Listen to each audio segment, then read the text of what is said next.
I'm not the paranoid type.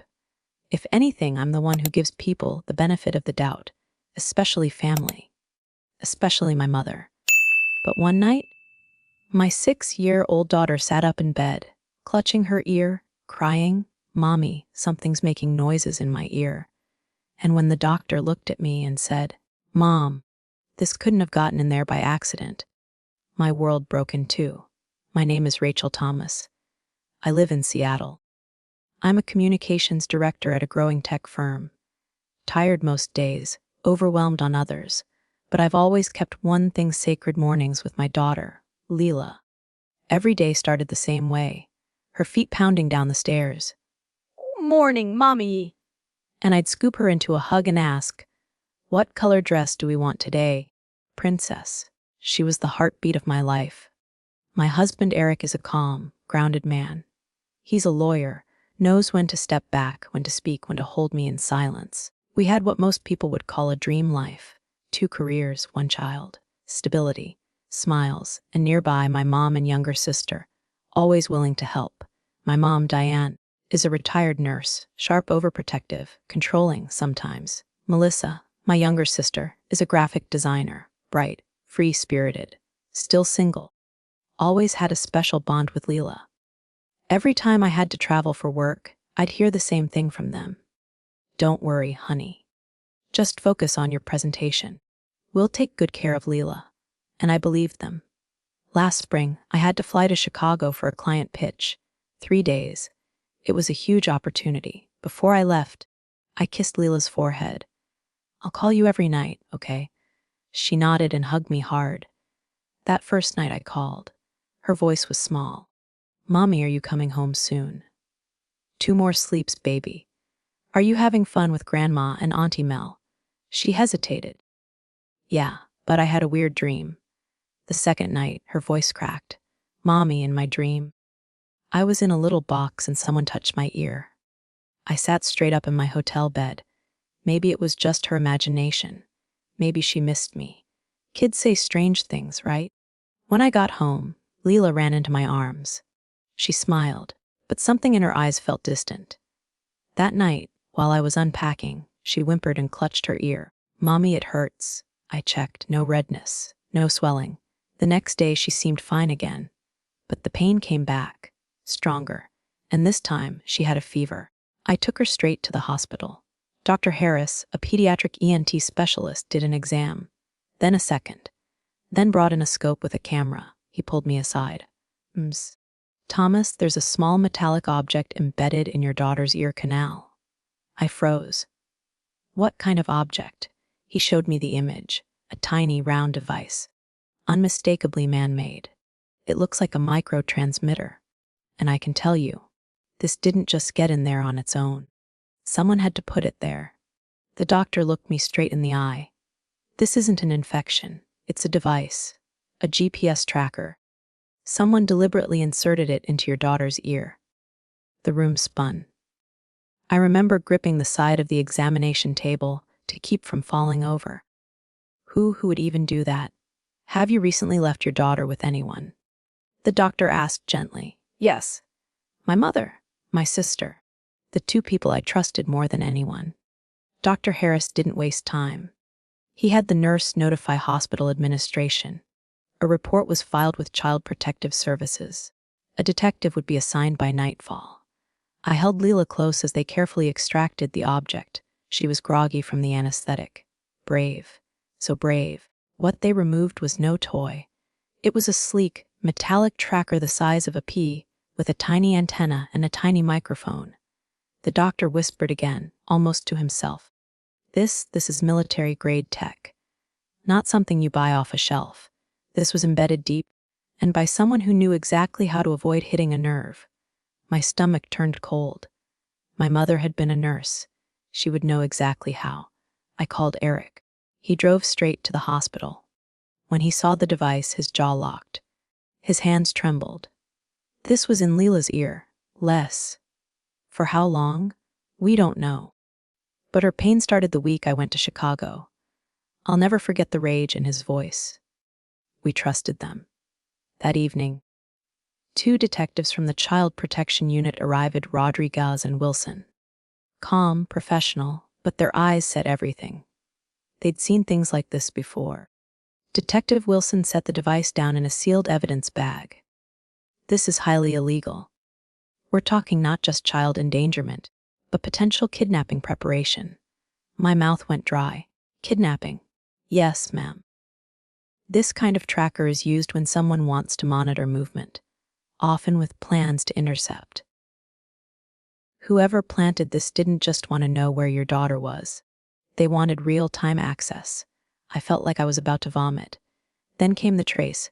Within 10 minutes, their equipment picked up the last known receiver, the place the signal had been transmitting to, an address downtown, an apartment.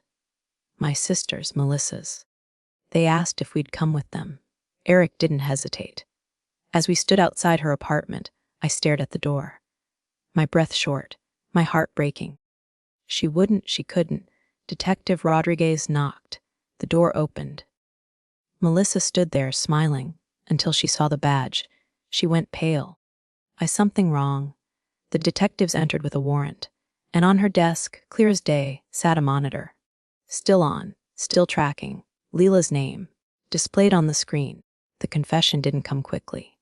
First it was denial, then confusion, then outrage, and finally the tears came. It was just to know where she was. Why? I asked.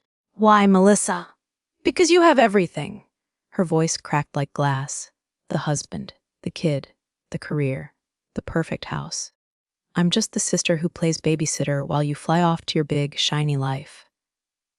I couldn't speak. I couldn't even cry. I didn't understand, until she said one last thing.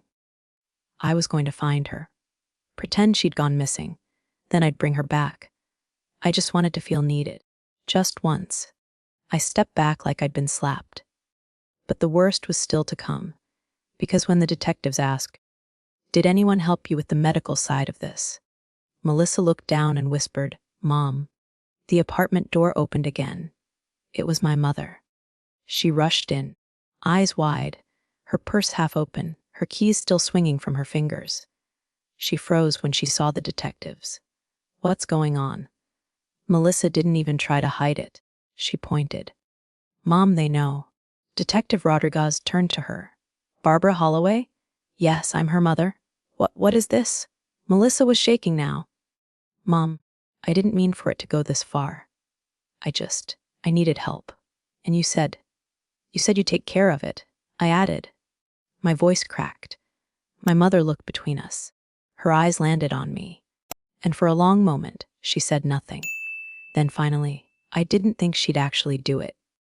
So you knew, I said, my voice rising. You helped her. She lowered her gaze.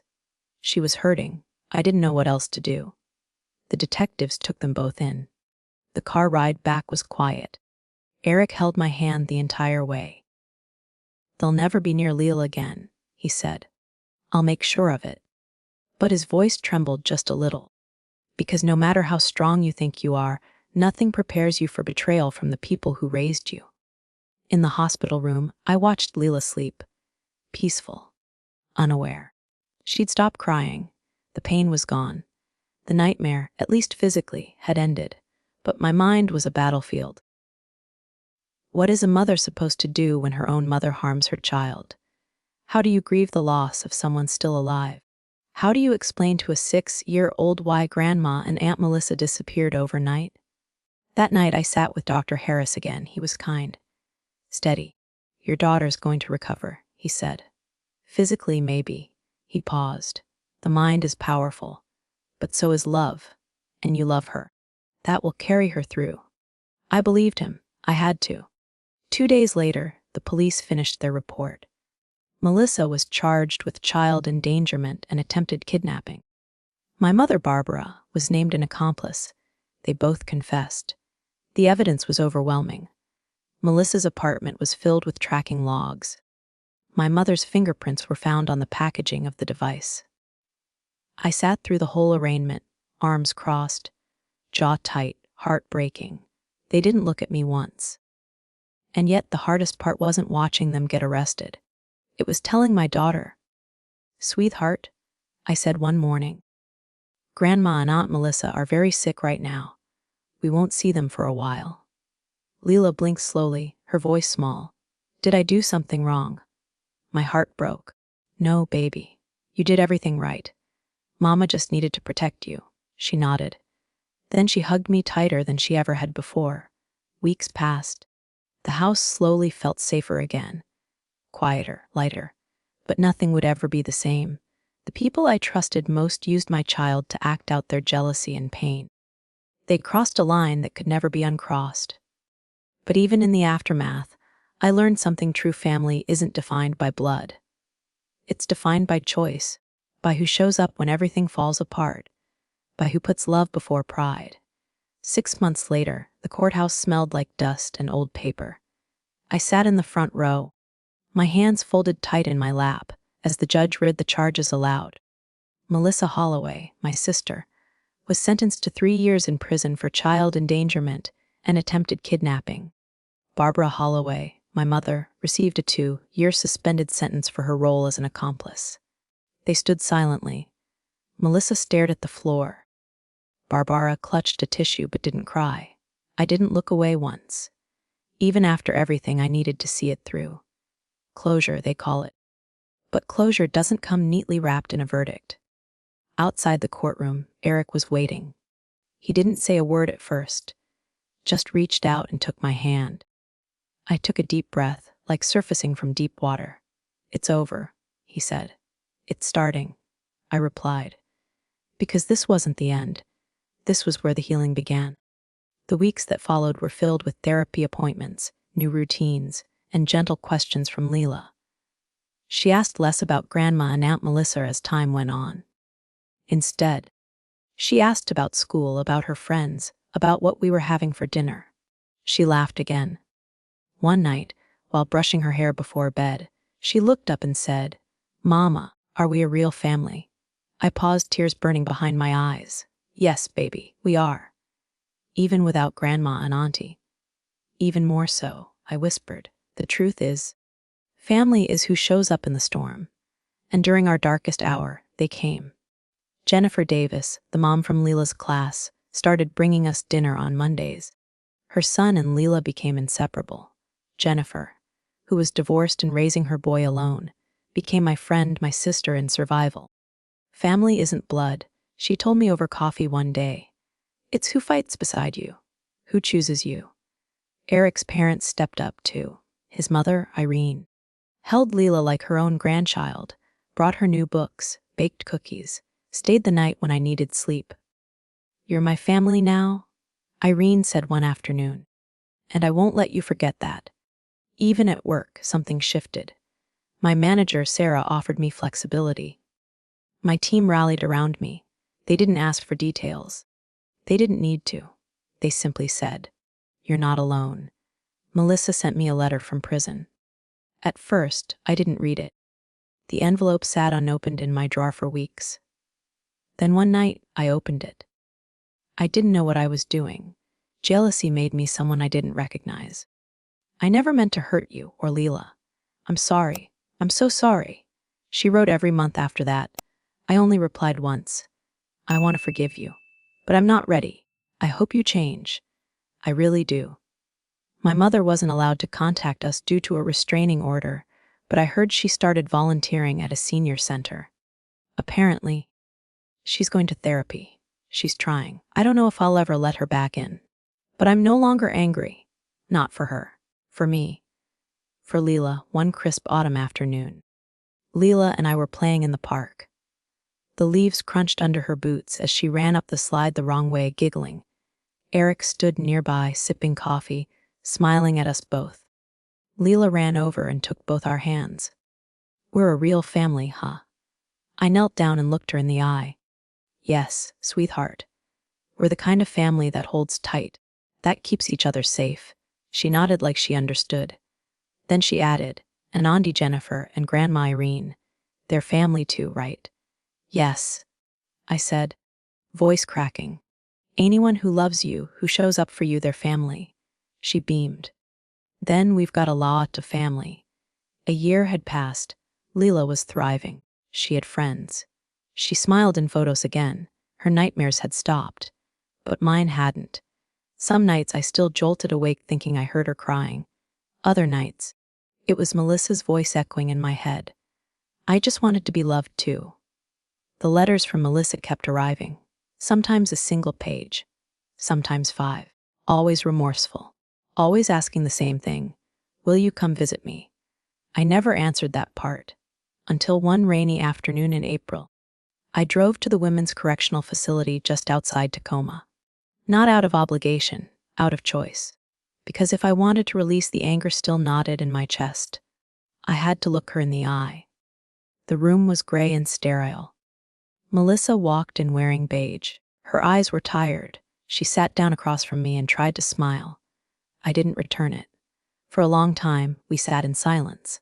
Then finally, she whispered, I didn't think you'd come. Neither did I said flatly. She nodded, swallowed. I'm sorry, Rachel. I know that word doesn't fix anything, but I mean it. I've meant it every day. You hurt Lila, I said. You used my child to fill your emptiness. Tears filled her eyes. I know. You were my sister, I said. You still are. But not in the way you used to be. I wanted to matter, she said softly. I wanted to be the one who saved her, so you'd finally see me. I know how sick that sounds now. You were always seen, Melissa, I whispered. But you wanted to be chosen instead of loved. The guard signaled we had 5 minutes left. I looked her in the eye one last time. I forgive you, I said. Not for you, for me. Because carrying this pain any longer would break me. Melissa broke down completely. Thank you. I'll never stop trying to be better. Don't write me again, I said gently. This is goodbye. I hope one day you find a version of yourself who can forgive you too. And then I walked away. That night I told Lila, your aunt is very sick in her heart, but she's trying to get better. She didn't ask much. She just nodded, leaned into me, and said, I'm glad we have Aunt Jennifer now. By summer, we'd found a rhythm. Lila started art classes. Eric changed jobs to spend more time at home. I led a new campaign at work, one focused on telling stories of real resilience. Stories like ours. One evening, while watching the sunset from our back porch, Eric turned to me and asked, Do you think we'll ever be whole again? I thought for a long time, then said, I don't think we were ever whole to begin with. I think we spent years pretending. And when everything broke, we finally saw what we had. Witches? He asked. Each other. That's enough.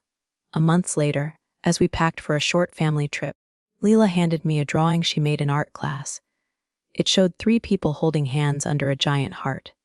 It's us, she said. Our real family. I looked at her, a child who'd been hurt but healed. And I knew the truth: family isn't who shares your blood, it's who protects your heart. And in that moment, I felt something I hadn't in a long time. Not anger, not fear, just peace. Sometimes the deepest wounds don't come from strangers. They come from the people who once tucked us into bed. The ones who laughed with us at holidays. The ones who should have protected us. This story isn't just about a sister's betrayal. It's about something many of us are afraid to say out loud. That family can hurt you. That love can turn into control. That loyalty, when forced, becomes a cage. Melissa wasn't a villain in the traditional sense. She wasn't cruel with her hands. She was soft-spoken. She smiled. She baked cookies and said the right things.